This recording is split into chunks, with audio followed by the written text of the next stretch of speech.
Look, when it comes to keyboards, I've had my fair share of them over the years, from membrane to mechanical, with all the features you can think of. But when I started getting into Apple products in 2017, 2018, when I first bought my MacBook Pro, I went out and bought this, the Magic Keyboard. And of course, I had to get it in the space grey colour just to be different. Anyway, over the course of using it for a few years, I found this definitely isn't the keyboard for me. And in this video, I'm going to show you a keyboard that I think could be a Magic Keyboard killer. Oh, and it's half the price.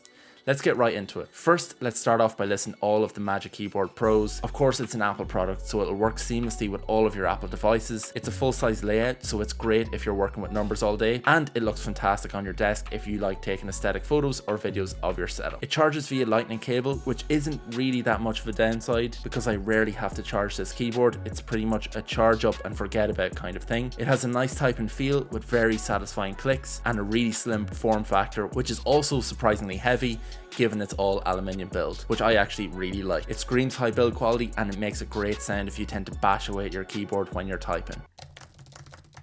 That, however, is about the extent of the positives, I'm afraid, so let's talk about some of the downsides. While the super slim form factor may look amazing and be great for short typing sessions, after some time you're going to have some serious hand fatigue. At least I thought it was down to having big hands, but I've heard the same feedback from multiple other people that also have this keyboard in both the full size and short variants. One consideration to make is just make sure that you actually need the full size version, as it is quite long, and if you aren't dealing with numbers all the time, it may not be worth going for it.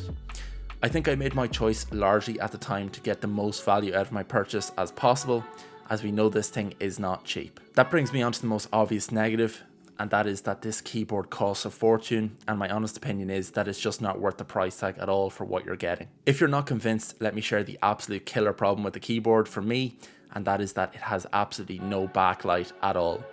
I could rant on for hours on how this is just plain wrong, but for a keyboard this price with such a good battery, I would expect it. Even if it had to be on a super dim setting, it should have some form of backlighting. If you don't touch type and rely on looking at the keyboard to type, or you're a recent convert to Mac OS, then you may forget about using this keyboard in a dark room at night.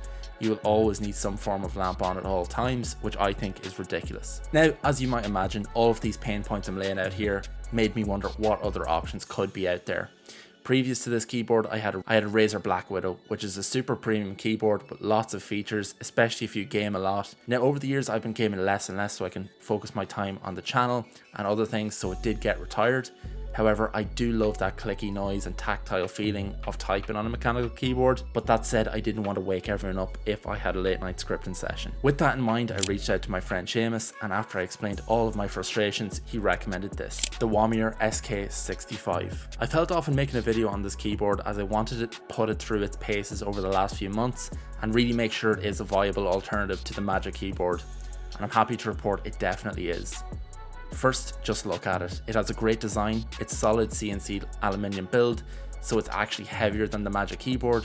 It has an amazing typing feeling with the Womier Palm pre-lubed switches underneath the double shot PBT keycaps. The switches are similar to the Cherry MX Blacks as far as I know. Please correct me in the comments if I'm wrong. It has a nice soft click, but it isn't too loud. I'll do a typing comparison.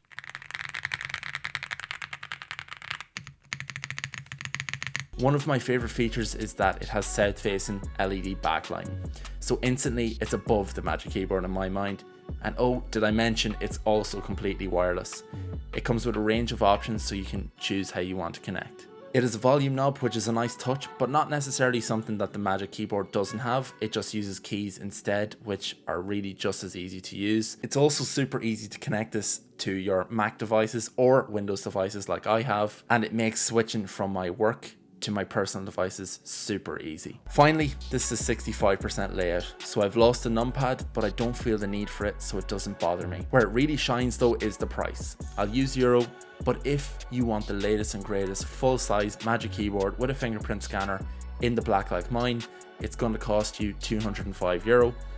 Whereas this Womier SK65 is literally half that, only costing €110. I'll try to leave a discount code in the description that will get you even more money off for you if you do decide to go for this, but you really can't argue with the value to feature proposition there. I think the next step for me is potentially getting a coil cable so it looks even nicer on the desk setup. But with that said, I hope you enjoyed this video. If you did, hit subscribe, and why not watch another one of my videos. I'll see you in the next one. Bye bye.